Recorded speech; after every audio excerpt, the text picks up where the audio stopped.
This is Jesse Newell with this week's Inside the Play segment. We're going to take a look back at Montel Kozart's first quarter interception, something that's been a big topic of discussion after KU's 41-38 loss against South Dakota State.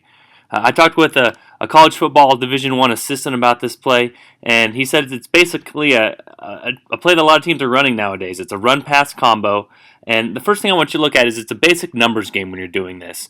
Montel Kozart's read here is to try to get the ball in a situation where KU has the numbers advantage because you can only put so many guys in so many spots. If you're putting them toward the line of scrimmage and in the box, you're doing it there to stop the run. There's going to be an opening on the outside, and vice versa. If you put too many guys on the outside, then there's not as many guys in the box. You can run the ball with effectiveness.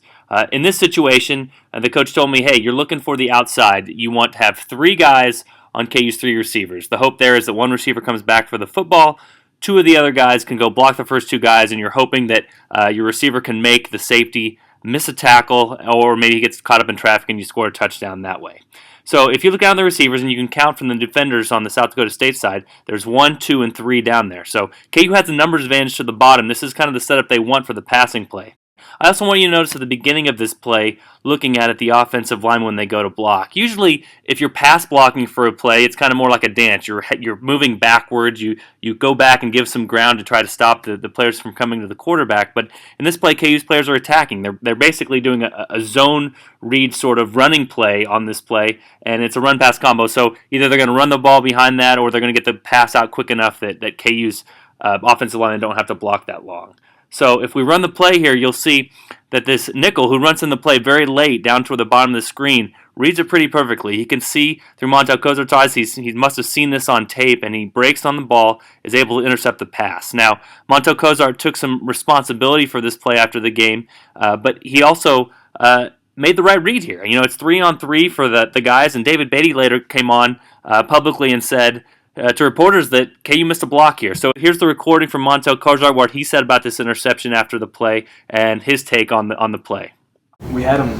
The nickel was lined up all the way in the boundary, and he was running over to the trips. And our receivers, when they see someone like that, they don't account for him and they're blocking him. And so the guy just ran right in front of the screen.